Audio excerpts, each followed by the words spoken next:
Sony have officially revealed PlayStation 5 specifications. Let's see how they stack up against the Xbox Series X.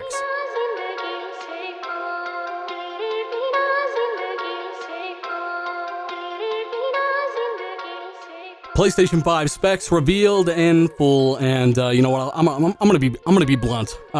We got to do a montage, a Series X montage. You know why? Because I know it's gonna make you mad. I think it sounds cool, and I already made it for something else. I don't want to use it here. Let's just call spade a spade. This is to the upcoming generation and performance dominance, seemingly. Let it hit.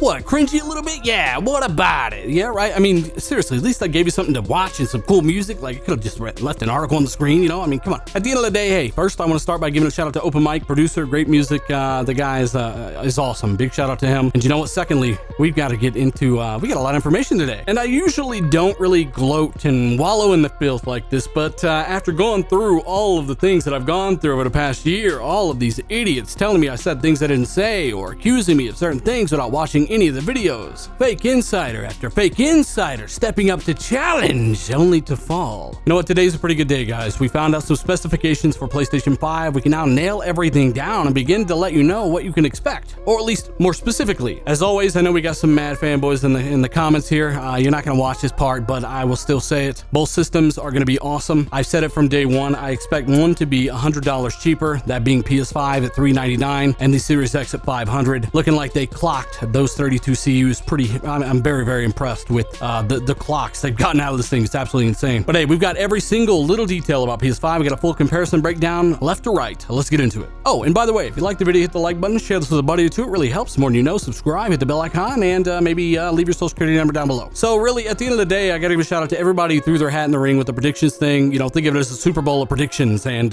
one team just won. Again, we'll have a ton of damage control, as I've seen on Twitter. Power does matter, but so do games. That's where you're all wrong. Those damage controlling, you need to start asking for both, as we've been doing here on the channel for quite some time. You want games, so ask for them, but you also want power, like ask for both. And hopefully Microsoft are going to deliver on the games front with some big games that leverage Series X, and the hardware is definitely there. But hey, you know what? Maybe we'll talk some more about this later in the video. Let's get into the actual information, which is also linked down below. All right, we'll start with the CPU on the PlayStation 5 and compare it directly against the Series X, and maybe have a little discussion. Let me know your thoughts as we go. So they do confirm, of course, the 8 cores, now listing SMT. I figured it would have SMT, meaning it's AMD's version of hyper-threading, meaning you got 8 physical cores, but you also got 8 virtual cores, essentially. They're multitasking, and you get a similar performance to something that is 16 core. Scaling is variable, of course, depending on architecture, etc., but hyper-threading is good. The option is good. So I'm glad Sony have that. 8 Zen 2 cores at 3.5 gigahertz. Variable frequency. Those are the keywords with SMT. So 16 threads confirmed officially. 3.5 gigahertz is the best case scenario there. It will drop. That is confirmed. We'll compare that to Series X's 8 Zen 2 cores as well. But the difference is the frequencies are locked. 3.8 gigahertz in 8-core mode and 3.6 gigahertz in SMT. So there are 2 modes. And the reason they do have 2 modes is because the regular 8-core non-multi-threaded mode makes it easier for developers to maybe port current games and kind of map it over to the CPU a little quicker, a little easier. Games right now primarily use 7 cores, with the 8th being used for OS and background. But some developers want to leverage more threads, better physics and AI and all kinds of stuff. They can do that. It's future-proof. That goes for both systems. Difference is the Series X is it's clocked higher, and it is not variable. It will stay there at all times, and that's because that box is pretty big. It's well cooled.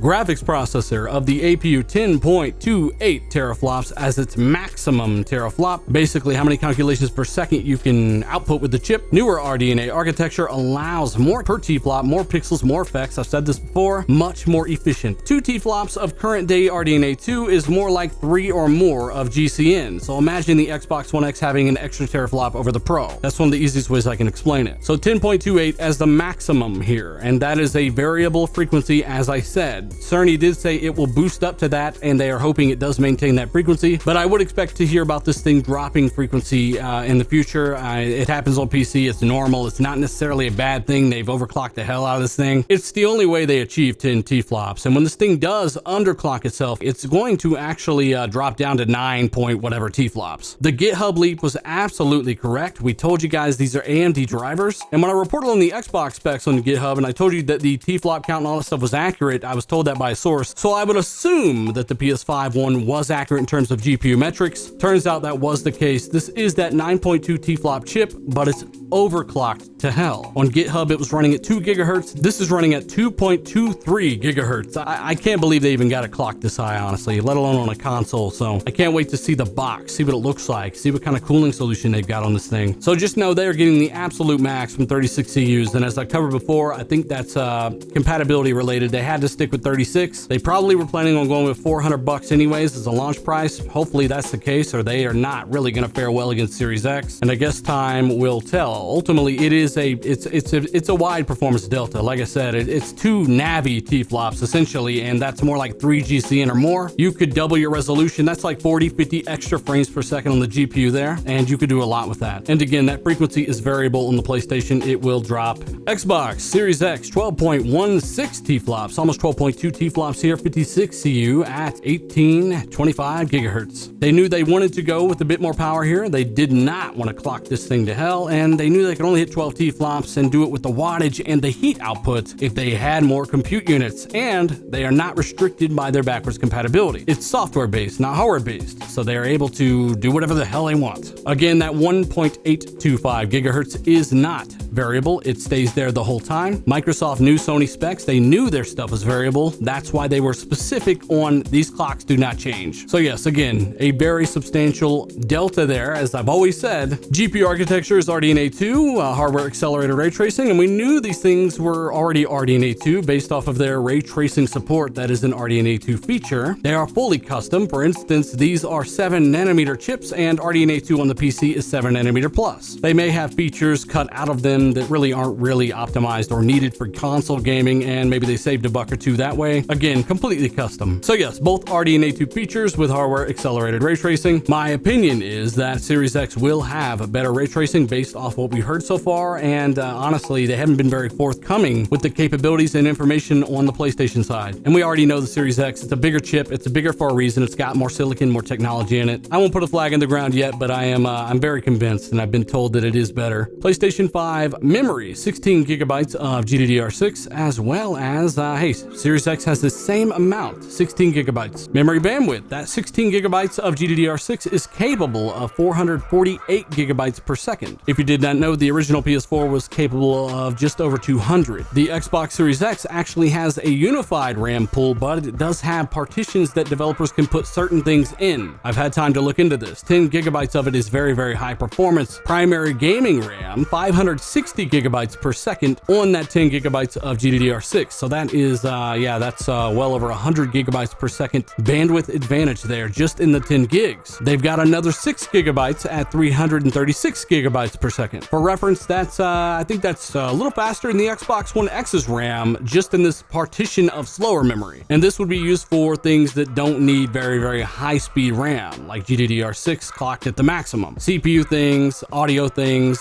stuff like that. Developers do not have to put things anywhere they don't want. They have a choice. They can build the games how they want. It's an interesting system. It's to me, what is some kind of compromise, but at the end of the day, that 10 gigabytes per second has more memory bandwidth than all the 16 on Sony system. So, hey, it is what it is. Not to mention the additional 300 something over here. Add to that Microsoft's virtual memory pool they have already talked about numerous times in their SSD. That is surely why you have to play the games on those proprietary SSDs, because they are part of the development process. I talked about this at Linked on RDX, but I also mentioned that I think that might be why they are having you do this. Unfortunately, we don't know how the virtual memory does increase bandwidth or affect the bandwidth, but I guess guess we'll learn. At the end of the day, PlayStation 5, 448, Xbox Series X is a 560 on one and another 336 on the other. Internal storage for the PS5 is an 825 gigabyte NVMe SSD. This thing is a monster, definitely outclasses Series X. This is where a pretty substantial chunk of money went. Sony are going all out on storage, and just so we're clear, it does not increase performance, but it will increase load times drastically. And remember, no console is holding this thing back on the storage side. Pretty much every game now is on the PC aside from the first party, and even those are moving to PC. So again, maybe the first party that aren't on PC yet or don't go to PC, if they do not, will leverage this to the fullest, but if you're talking about being held back, it's definitely not by Series X. There are far slower PC hard drives out there all across the world that game, and they're definitely making sure those work. 5.5 gigabytes per second raw throughput, that is PCI 4, and through their compression method, you get 8 to 9 gigabytes per second. I don't know what the compromise is on the compression. There's obviously a reason that you can choose not to do it. Meanwhile, Xbox is at 2.4 gigabytes per second of raw throughput and 4.8 being compressed. Now, honestly, both of them are going to be crazy quantum leaps over what you're used to. As a matter of fact, they'll offer a similar experience to my very, very high-end PC. Sony's will be faster. So maybe instead of waiting 10 to 12 seconds to load, maybe it's 5 seconds on the PS5. So you're saving a few seconds here and there. I don't know what else they really plan to do with it, but it is obviously important to Sony. They would not have invested so much in it. Either way, they're both really, really fast. They both confirmed crazy bandwidth data speeds inside the box, and they do unlock new capability like Xbox's ability to play and have 4 or 5 games in the background at the same time, jump to game. Expandable storage, I think Sony takes this with their basically buy any NVMe SSD slot. You know, you can expand your own storage as long as it's an NVMe SSD that I'm aware of. Maybe it does have to be a certain speed, but at least you have all that third-party competition, whereas Xbox is a little proprietary type card produced by Seagate at the moment, only partner announced. We'll see how this plays out ultimately. The CPU, RAM, the virtual memory pool, they're all going to play a role in how quick some of these things load and how quick you can zip around, but I expect them to be close because they're already so fast. External storage for PS5, you do have hard drive support as well as Series X. However, I do know on Series X you cannot play newer Xbox Series X enhanced games on them, though you can store them there. And because the box does support 3.2 USB and have a pretty quick CPU, you're going to be able to transfer those things really, really fast compared to today's consoles. Not sure about Sony's solution with their hard drive via external, but I would say that maybe it's probably the same thing. If you're playing an older game, it's fine to run off of whatever external you have, just like the Series X, as long as it's not a next-gen PS5 game or a third-party game that leverages PS5's SSD, you can go ahead and play it on your random external.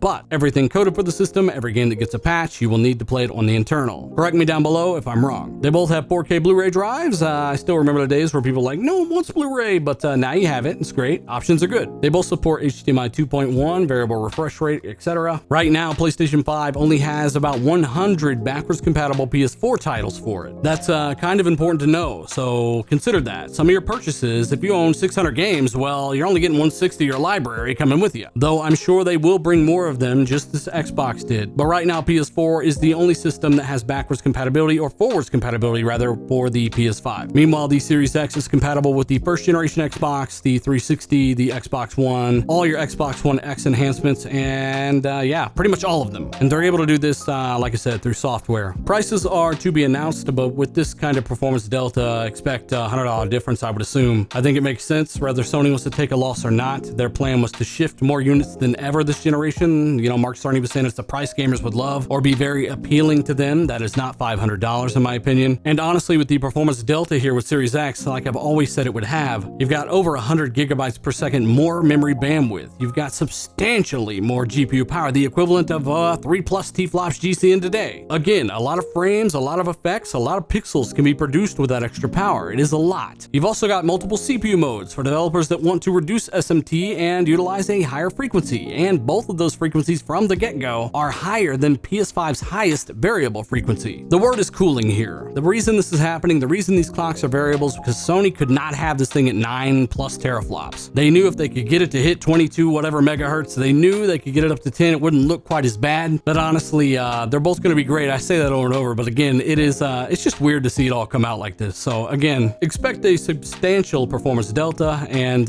you're talking about getting more effects, and they're not limited by the CPU anymore. You're going to see more differences differences. You're going to see this power put to the ground in more ways. And if you look through this list, the only thing PlayStation 5 is better at is, well, load times. It'll be faster. It'll be several seconds faster. That's a great thing. It is an advantage. But when it comes down to it, you know, I couldn't choose it. I couldn't take that trade-off for all the performance Series X is offering. If you're a serious gamer, you put thousands of hours into this hobby, and really it depends first and foremost where your friends are, but you get what I'm saying. You want to go all out here. I was saying this earlier. It says here in the article, it's very important to clarify that PS5's use of variable frequencies is called boost. Now, instead of thermals like a PC, it actually runs at maximum power at all times and then manages the frequency based on the workload, according to Mark Cerny. It's like a reverse engineering of clock management. It's pretty interesting, and apparently it works. It makes every console kind of perform the same, even though the frequencies are variable. Kind of odd that they're variable then. If it's always running at full speed, always running at maximum effort, why is it variable? Legitimate question. Let me know if you know down below. And of course, your thoughts down below as we continue to uncover more and more about the architectures involved. This generation in terms of gaming performance is going to be phenomenal, and the PS5, if it does come in at 400, is a great deal. No more CPU bottleneck, extremely quick SSD. Pay $100 more if you really want a lot of power here that you know that's a little more capable. But at the end of the day, again, it comes down to where your friends are, where your games are. Personally, you know, I'm hoping everybody brings the best games they can because this hardware is primed to leverage it. So again, let me know your thoughts down below. There's the source down there as well if you want to support content like this on Patreon or this channel on Patreon. Check out that Patreon link down below as well. Hit the join button if you want to join the channel, become a member. You guys power this channel, and again, I can't thank you enough for what you guys do. Subscribe if you haven't. I'm Dealer. I'm out.